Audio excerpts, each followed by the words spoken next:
నాగబాబు విషయంలో జనసేనాని సంచలన నిర్ణయం తీసుకున్నట్టుగా తెలుస్తోంది.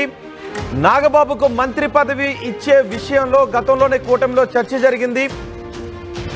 నాగబాబుకు ఆ మంత్రి మండలి సమావేశంలో తీసుకున్న నిర్ణయాల గురించి, రాజ్యసభ ఎన్నికల గురించి, అలాగే నాగబాబుకు మంత్రి పదవి ఇచ్చే విషయం గురించి చర్చించామంటూ టీడీపీ అధికారిక లెటర్ హెడ్ పై చంద్రబాబు చేసిన ప్రకటన కూడా ఉంది. తర్వాత నాగబాబు మంత్రి పదవి విషయంలో పవన్ కళ్యాణ్ కూడా రియాక్ట్ అయ్యారు. నాగబాబు జనసేన పార్టీకి చాలా చేశారు కాబట్టి నాగబాబును మంత్రి మండలిలోకి తీసుకోవాలని అనుకుంటూ ఉన్నాము అని పవన్ కళ్యాణ్ అన్నారు. ఎమ్మెల్సీ ఎన్నికల్లో ఎమ్మెల్సీగా నాగబాబుని మండలికి పంపించి ఆ తర్వాత మంత్రి మండలిలోకి తీసుకోవాలని అనుకున్నారు. ఇప్పుడు ఎమ్మెల్యే కోట ఎమ్మెల్సీ ఎన్నికలు జరగబోతున్నాయి. రేపు మార్చి 10వ తారీఖున ఎమ్మెల్యే కోట ఎమ్మెల్సీ ఎన్నికలు జరగబోతున్నాయి. ఆంధ్రప్రదేశ్లో 5 ఖాళీలు ఉన్నాయి. ఈ 5 ఖాళీలకు ఎమ్మెల్యే కోట ఎమ్మెల్సీలకు ఎన్నికలు జరగబోతున్నాయి. అందులో ఒక అభ్యర్థిగా నాగబాబు ఉంటారు. నాగబాబును ఎమ్మెల్సీగా మండలికి తీసుకుని అక్కడి నుంచి మంత్రి మండలిలోకి క్యాబినెట్లోకి తీసుకుంటామని అన్నారు. కానీ ఇప్పుడు నాగబాబుకు మంత్రి పదవి దక్కడం లేదు అని తెలుస్తోంది. నాగబాబుకు మంత్రి పదవి వద్దు అని పవన్ కళ్యాణ్ అనుకున్నట్టుగా తెలుస్తోంది. నాగబాబుకు కార్పొరేషన్ చైర్మన్ పదవి ఇవ్వాలి అని ఆలోచిస్తున్నట్టుగా తెలుస్తోంది. మొదట్లో మంత్రివర్గంలోకి తీసుకోవాలని భావించారు Pawan Kalyan, Chandrababu. MLA quota MLC ఎన్నికల్లో నాగబాబును ఎమ్మెల్సీగా గెలిపించి ఆ తర్వాత మంత్రి మండలిలోకి తీసుకోవాలని అనుకున్నారు. అయితే నాగబాబుకు కార్పొరేషన్ పదవే బాగుంటుందని పవన్ కళ్యాణ్ అభిప్రాయపడినట్టుగా తెలుస్తోంది. కీలకమైన కార్పొరేషన్ పదవిలో నాగబాబును నియమించబోతున్నట్టుగా తెలుస్తోంది. ఇప్పటికే నాగబాబు మంత్రి పదవి గురించి అనౌన్స్ చేసిన తర్వాత ఎప్పుడెప్పుడు అని అందరూ అనుకుంటూ ఉన్నారు. మార్చి 10వ తారీఖున ఎమ్మెల్యే కోట ఎమ్మెల్సీ ఎన్నికలు జరగబోతున్నాయి 5 స్థానాలకు. అయితే అనూహ్యంగా పవన్ కళ్యాణ్ తీసుకున్న నిర్ణయంతో నాగబాబును కార్పొరేషన్ చైర్మన్గా చేయబోతున్నట్టుగా తెలుస్తోంది. మంత్రి పదవిలోకి నాగబాబును తీసుకోవడం లేదు అని తెలుస్తోంది. ఈ విషయంపై మీరేమనుకుంటున్నారు? మీ అభిప్రాయాన్ని కమెంట్ బాక్స్లో తెలియచేయండి. మా ప్రతినిధి రాజేష్ కూడా ఉన్నారు. రాజేష్తో మాట్లాడదాం.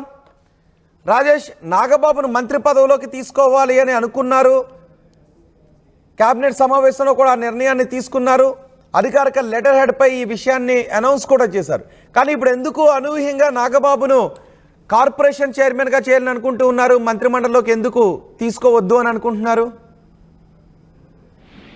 అంటే కొన్ని రాజకీయ ఈక్వేషన్ల కారణంగా ప్రస్తుతం నాగబాబుని పక్కకు పెట్టినట్టు తెలుస్తుంది. వాస్తవంగా 5 ఎమ్మెల్సీ స్థానాల్లో నాగబాబుకి దాదాపుగా ఖాయం అనుకున్నారు. దానికి ప్రధాన కారణం ఏంటంటే గత 3 నెలల ముందే అఫీషియల్ గా తెలుగుదేశం పార్టీ లెటర్ హెడ్ మీద కొంతమంది ఎమ్మెల్సీ పేర్లు పెడుతూ నాగబాబుని క్యాబినెట్ లో తీసుకోబోతున్నాము, ఎమ్మెల్సీని చేసి క్యాబినెట్ లో తీసుకోబోతున్నామంటూ అఫీషియల్ లెటర్ హెడ్ మీదే తెలుగుదేశం పార్టీ ప్రకటించింది. అప్పుడే అనుకున్నారు మార్చిలో ఖాళీ కాబోతున్నటువంటి 5 ఎమ్మెల్సీ స్థానాల్లో ఒక ఎమ్మెల్సీ స్థానాన్ని నాగబాబు చేసి మంత్రి క్యాబినెట్ లోకి తీసుకుంటారని. అయితే ఎమ్మెల్సీ నోటిఫికేషన్ వచ్చిన తర్వాత కూడా అదే అనుకున్నారు. ముఖ్యంగా నోటిఫికేషన్ వచ్చిన తర్వాత 5 ఎమ్మెల్సీలో నాగబాబు ఒక ఎమ్మెల్సీ ఇవ్వబోతున్నారు, క్యాబినెట్ రాబోతున్నారు ఒక చర్చ జరిగింది. జనసేన పార్టీ నేతలు కూడా అదే చర్చ జరిగింది. కానీ అనూహ్యంగా నిన్న సాయంత్రం నుండి ఈక్వేషన్స్ అనేవి మారిపోయాయి. నిన్న తెలుగుదేశం పార్టీ కార్యాలయానికి వెళ్ళినటువంటి చంద్రబాబు పార్టీ నేతలతో చర్చలు జరిపినట్టు తెలుస్తుంది. అంతకుముందు మొన్న 2 రోజుల ముందు పవన్ కళ్యాణ్ చంద్రబాబుతో అసెంబ్లీలో భేటీ అయ్యి మాట్లాడిన నేపథ్యంలోనే ఈ అంశం కొంత పక్కకు వెళ్ళినట్టు తెలుస్తుంది. నాగబాబుకి ఎమ్మెల్సీ అంశాన్ని ప్రస్తుతానికి పక్కన పెట్టినట్టు తెలుస్తుంది. ఆయన్ని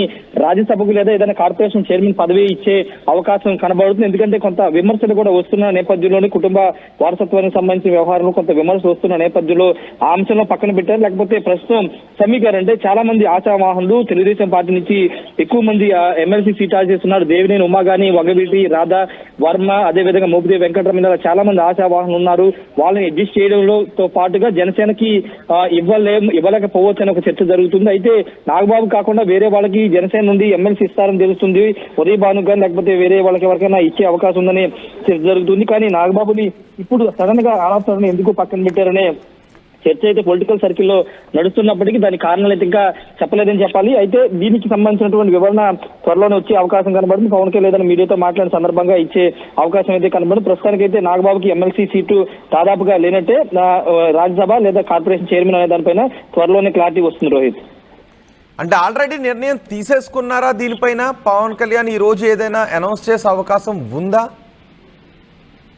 అంటే పవన్ కళ్యాణ్ అఫీషియల్ గా అనౌన్స్ చేసే అవకాశం లేదు, ఎందుకంటే ఆయన పార్టీ అధ్యక్షుడు కాబట్టి అనౌన్స్ చేసే అవకాశం లేదు. అయితే ఐదుగురికి సంబంధించినటువంటి ఎమ్మెల్సీకి సంబంధించినటువంటి అంశంలో ఇంకా కసరత్తు అనేది కొనసాగుతుందనేది తెలుగుదేశం పార్టీ నుంచి వస్తున్న సమాచారం. పూర్తి స్థాయి ఇంకా నామినేషన్స్ కి వాటికి సమయం ఉంది కాబట్టి పూర్తి స్థాయిలో కసరత్తు చేసి అనౌన్స్ చేసే అవకాశం కనబడుతుంది. కానీ దానికంటే ముందుగానే నాగబాబు వ్యవహారంలో పవన్ కళ్యాణ్ చంద్రబాబు మాట్లాడుకుని నాగబాబుని పక్కన పెట్టి వేరే వాళ్ళకి ఇవ్వాలనే నిర్ణయానికి వచ్చినట్టయితే తెలుస్తుంది రోహిత్. అయితే నిజానికి మరి నాగబాబు దీన్ని ఏ విధంగా తీసుకునే అవకాశం ఉంటుంది, లేదంటే జనసేన కేడర్ ఏ విధంగా తీసుకునే అవకాశం ఉంటుంది? నాగబాబు ముందు రాజ్యసభకు పంపిస్తామని అన్నారు, తర్వాత రాజ్యసభ కాదు మంత్రిమండలిలోకి తీసుకుందాం ఎమ్మెల్సీని చేస్తాను అనుకున్నారు. ఇప్పుడు మళ్ళీ కొంత తగ్గి కార్పొరేషన్ పదవి అంటూ ఉన్నారు. సో దీన్ని జనసేన కేడర్ ఎలా తీసుకునే అవకాశం ఉంది?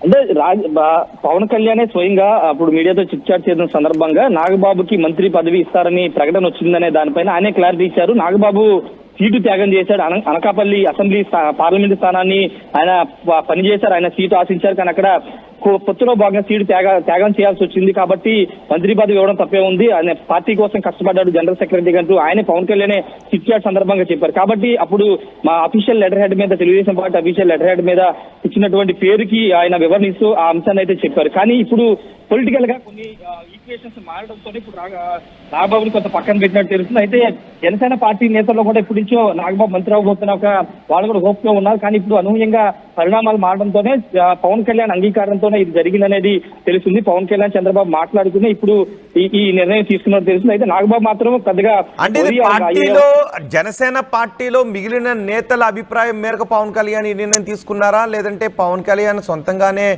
ఈ నిర్ణయం తీసుకున్నారా, లేదంటే టీడీపీ జనసేన కలిసి కూర్చొని చర్చించుకున్న మీదట ఇలాంటి నిర్ణయం తీసుకున్నారనుకోవాలా? చంద్రబాబు పవన్ కళ్యాణ్ అయితే ఈ అంశం మీద ఎమ్మెల్సీ ఎన్నికలకు సంబంధించి ఎమ్మెల్సీలు ఎవరిని పెట్టలేంటి అనే దానిపైన చర్చించుకున్న తర్వాతే ఈ నిర్ణయం అనేది బయటకు వచ్చింది. వాస్తవంగా 2 రోజుల ముందు వరకు కూడా అసలు నాగబాబుకి ఎమ్మెల్సీ లేదు అనే చర్చ ఎక్కడ లేదు. నిన్న సాయంత్రం నుండే ఈ అంశం బయటికి రావడంతో ఇప్పుడు అది వైరల్ గా మారిందని చెప్పాలి. దీని మీద ఆల్రెడీ పవన్ కళ్యాణ్ చంద్రబాబు కూర్చుని మాట్లాడుకున్న తర్వాతే ఈ నిర్ణయం తీసుకున్నట్టు తెలుస్తుంది రోహిత్.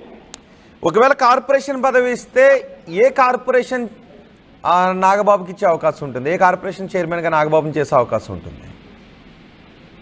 కార్పొరేషన్ సంబంధించి ఇంకా దాని మీద కూడా స్పష్టత రావాల్సి ఉంది. దాదాపు చాలా కార్పొరేషన్, కాపు కార్పొరేషన్ సంబంధించి కూడా నియామకం జరిగిపోయింది.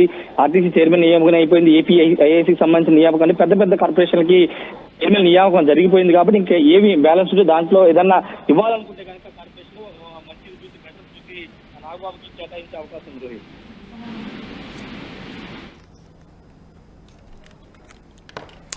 రైట్ రాజేష్, నాగబాబు విషయంలో జనసేనాని ఒక కీలక నిర్ణయాన్ని తీసుకున్నారు. ఇప్పటి వరకు నాగబాబుని ఎమ్మెల్సీగా చేసి క్యాబినెట్లోకి తీసుకుంటారు అని జనసేన ఎదురు చూస్తూ ఉంది. ఈ విషయాన్ని గతంలో పవన్ కళ్యాణ్ కూడా వెల్లడించారు. టీడీపీ అధికారిక లెటర్ హెడ్ పై కూడా ఆ విషయాన్ని వెల్లడించింది. కానీ ఇప్పుడు అనూహ్యంగా పవన్ కళ్యాణ్ ఈ కీలక నిర్ణయాన్ని తీసుకున్నారు. నాగబాబును ఏదైనా ఒక కార్పొరేషన్కి చైర్మన్ చేయాలనుకుంటున్నట్టుగా తెలుస్తోంది. ఎందుకంటే పార్టీలో కష్టపడిన మరొకరి ఎవరికైనా ఈ అవకాశాన్ని ఇవ్వాలి అని జనసేన భావిస్తున్నట్టుగా తెలుస్తోంది కొన్ని ఈక్వేషన్స్ విషయంలో. కానీ గతంలో పవన్ కళ్యాణ్ కూడా చెప్పారు, నాగబాబు తన సోదరుడిగా కంటే పార్టీ కోసం ఎక్కువగా కష్టపడ్డాడు, సీటును కూడా త్యాగం చేశాడు. కాబట్టి నాగబాబుకు సముచిత గౌరవం ఇవ్వాలని అనుకుంటూ ఉన్నాం. కాబట్టి ఎమ్మెల్యే కోటాలో ఎమ్మెల్సీని చేసి ఆ తర్వాత క్యాబినెట్లోకి తీసుకుంటామనే విషయాన్ని చెప్పారు. నిజానికి నాగబాబు ఎప్పుడైతే అనకాపల్లి సీట్ను ఆశించి అక్కడ నుంచి పోటీ చేయలేదు, తర్వాత రాజ్యసభకు పంపిస్తారని అనుకున్నారు. 1-2 సార్లు పవన్ కళ్యాణ్ ఢిల్లీకి వెళ్ళినప్పుడు రాజ్యసభ విషయం గురించే మాట్లాడటానికి వెళ్ళారు అంటూ కూడా పెద్ద ఎత్తున చర్చ జరిగింది. కానీ అనూహ్యంగా రాజ్యసభకు నాగబాబును పంపించలేదు. ఆ సమయంలోనే రాజ్యసభ ఎన్నిక సమయంలోనే పవన్ కళ్యాణ్ కీలక ప్రకటన చేశారు, నాగబాబును మంత్రిమండలిలోకి తీసుకుంటాము ఎమ్మెల్సీని చేసి అని.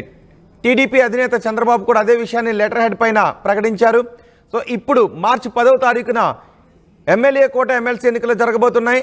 ఆంధ్రప్రదేశ్ నుంచి 5 ఎమ్మెల్యే కోట ఎమ్మెల్సీ స్థానాలు ఖాళీగా ఉన్నాయి. అందులో ఒకటి నాగబాబుకే అని అనుకున్నారు.